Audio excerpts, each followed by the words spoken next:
Lukas pasal 15 ayat 11 sampai 21. Kita sudah merenungkan, ini adalah bagian yang ketiga yang kita renungkan tentang kisah tentang seorang bapak dan dua orang anak. Yang satu anak yang meminta bagian yang harus dia terima, dan yang satu lagi tetap tinggal di rumah menjaga bapaknya. Dan dari akhir cerita itu kita akan lihat mana bapak mengasihi kedua anaknya dan berusaha untuk mereka selalu damai. Dalam renungan yang sudah kita renungkan bersama beberapa waktu lalu, kita bicara tentang seorang anak yang ada di rumah bapak, tetapi akhirnya memilih untuk pergi dari rumah bapak karena ada banyak keinginan dalam hatinya. Akhirnya dia harus pergi meninggalkan bapaknya, membawa apa yang dia miliki, yang adalah milik bapaknya. Dia bawa semua dan dia hidup dengan senang di tempat orang.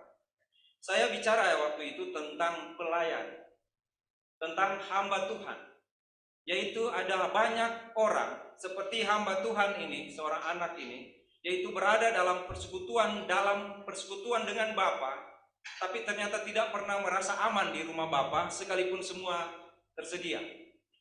Seorang muda, seorang anak bungsu yang ada di rumah Bapa yang semuanya punya. Dia tidak perlu capek bekerja. Kenapa? Karena semua yang dimiliki bapaknya adalah miliknya juga. Tetapi ternyata anak ini tidak merasa nyaman di rumah. Curiga, tidak mau mengurus apa yang harus dia urus. Jadi di rumah mungkin malas-malasan saja dia. Ya, malas-malasan aja dia. Padahal kan harusnya kalau dia di rumah, bapaknya kan kaya, ngurus tuh mobil. Waktu itu mobil, kuda kan dia. Belum ada mobil. Ya, tapi kendaraan kan udah mungkin keledai, onta bisa jadi, ya. Urus itu kan punya papanya, punya dia juga. Ada kebun di sana, ada kebun anggur, kebun macam-macam, karena kaya papanya. Tapi dia tidak merasa itu harus dia urus. Bahkan dia lihat kakaknya rajin bekerja. Mungkin di otaknya dia, ntar kalau papa meninggal nanti semua harta ini diberi kepada kakak, karena kakak rajin. Daripada nanti saya nggak dapat apa-apa, dia datang kepada bapaknya dan dia bilang kepada bapaknya, Pak, berikan yang punya saya. Itu kan punya saya. Berikan kepada saya karena saya akan pergi. Bayangin kalau dia bilang ke bapaknya, Pak, saya sudah lihat cara kerja bapak di rumah ini. Saya sudah lihat bagaimana cara mengurus apa yang bapak punya. Saya akan pergi Pak buka bisnis di sana. Saya akan membuat bapak bangga pada saya. Saya akan pergi keluar dari rumah ini dan lakukan sesuatu yang lebih dari yang bapak punya ini. Bayangin kalau dia bilang begitu ke bapaknya ya. Pasti bahagia banget bapaknya. Saya akan pergi Pak. Semua yang saya pelajari di rumah ini, saya sudah latihan di rumah ini bagaimana mengelola harta, dan saya akan pergi mengembangkan ini. Papa tenang di sini, saya akan pergi. Tapi dia nggak mengatakan itu kepada bapaknya. Tidak, dia tidak katakan itu. Dia terpancing dari hatinya. Kalau di sini bisa jadi, kalau di sini disuruh gimana? Di rumah bapak tapi disuruh, kan gitu ya? Kalau anak-anak di rumah bapak ya disuruh ya. Jadi kalau tuh anak bungsu itu dia seperti itu, dia pergi dan mau melakukan seperti yang dia pelajari di rumah bapak, itu pasti enak sekali. Tapi tidak lakukan itu. Dia minta para bapaknya, mana yang menjadi milik saya. Kasihan sekali ya, bapaknya masih hidup, dia minta. Ayo Pak. Tapi bapaknya bilang, iya, ini memang bapak kerja buat engkau, ini ambil. Dan pergi. Saudara bayangkan dia jual semua miliknya, di situ dikatakan gitu ya. Dia ayat 13, beberapa hari kemudian anak bungsu itu menjual seluruh bagian lalu pergi ke negeri yang jauh dia pergi. Saudara bayangkan kalau sekarang kan cuma bawa kredit kartu kan, nah ini duitnya banyak. Baru bawa angkut duit itu kan pasti banyak ya. Kalau sekarang kan tinggal bawa kartu ya. Tadi dia pergi bawa semua. Dan dia berfoya-foya, di situ bilang itu. Dihabiskan semuanya itu. Dia ke negeri jauh dan menguruskan harta miliknya itu dengan hidup berfoya-foya. Bahagia sekali ya kalau punya uang, saudara ya. Kadang-kadang belum punya uang kan menghayal sudah jauh-jauh. Bu Yosi itu belum ada uang, tapi dia uang. Nanti aku mau ke Bali. Terus sama Andi. Terus habis dari Bali aku mau ke Manado. Duitnya nanti aja, yang penting mikir aja. Kita mikir dulu apa yang kita mau buat. Ada atau nggak nanti menyusul. Iya kan? Kita kan suka begitu ya. Kalau sudah kerja suami atau apa istri atau siapa sudah kerja tapi kok duitnya gajinya mana? Dikit. Dan sedih ya kalau dari gajinya dikit ya. Ada yang sedih kalau gajinya dikit. Apalagi air sudah naik, air naik, gas susah. Jadi hidupnya makin menderita ya hidup ya. Makin menderita. Jadi akhirnya sebenarnya ini sih mau kasih persembahan, cuma karena ini semua naik Pak, bagaimana dong? Oh iya ya, menderita hidup. Tapi coba kalau banyak duit kayak anak ini, waduh, dia pergi kemana-mana, kakaknya malah tahu, kakaknya bilang, sudah bertahun-tahun ini anak ini baru saja boroskan, dia pergi dengan pelacur, dia menyembelih anak, waduh pokoknya begitu. Kakaknya tahu malah anaknya, padahal kan jauh anak adiknya. Tapi kakaknya tahu, ada orang di rumah yang pengen tahu kehidupan orang lain tuh, persis kakak ini. Kepo kalau istilah kita. Terus bagaimana di sana? Terus bagaimana? Nah itu, kakak. Kalau ini adik ini enggak, dia pergi dan boros-boros di sana. Lalu terjadi sesuatu yang dia tidak harapkan. Yang dia tidak bisa atur. Kalau duit bisa diatur Ibu, Bapak, bisa diatur. Pengeluarannya sekian, oh tiap hari saya akan keluarin dikit-dikit. Ya, tapi ada sesuatu yang bisa diatur. Dan itu kehendak Tuhan. Bencana. Jangan dikira kita bisa punya program kerja yang bagus. Jangan dikira saudara punya rencana yang baik, nanti kalau saya lakukan ini, nanti dapat ini, dan ini, dan ini. Lalu tiba-tiba ban kempes. Tuhan, apalagi ini?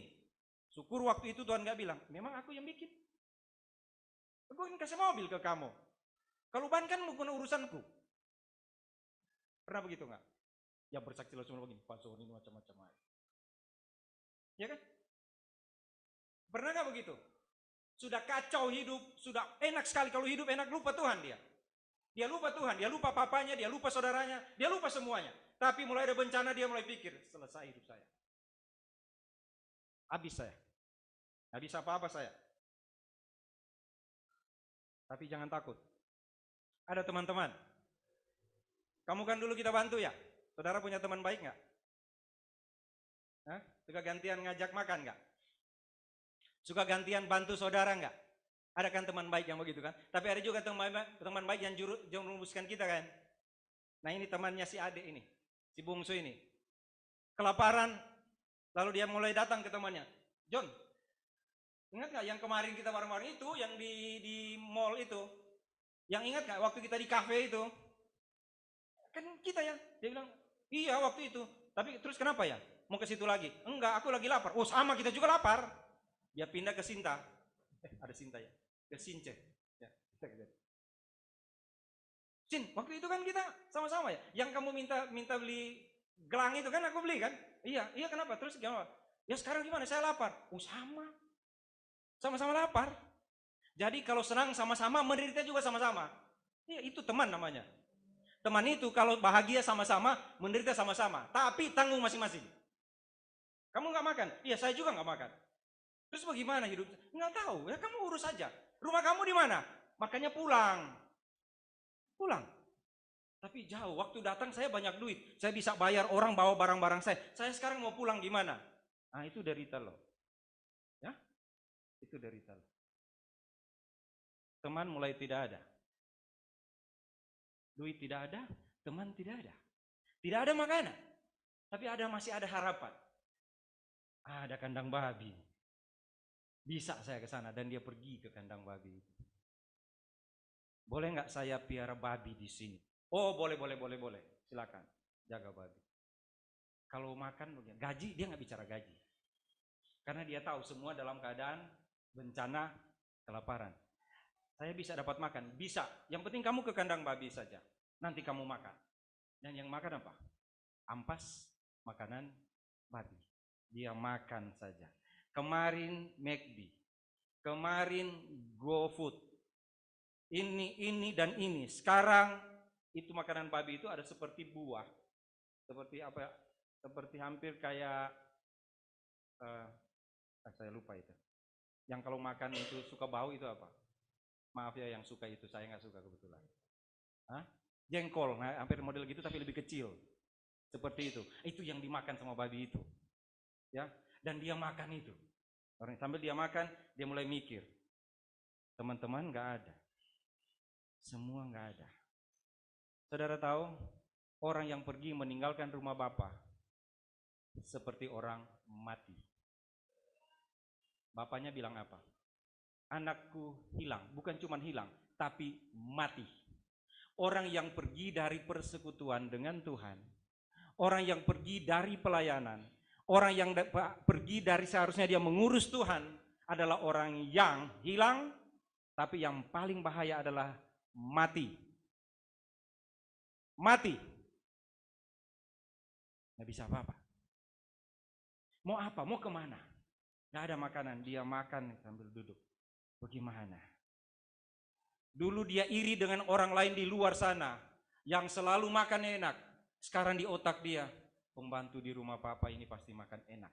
Sekarang turun nilainya. Dulu dia iri dengan orang lain di kelas sana. Sekarang orang di kelas ini yang dia mulai pikir, mereka makan dengan enak. Sementara saya di sini, ampas makanan babi pun saya nggak punya.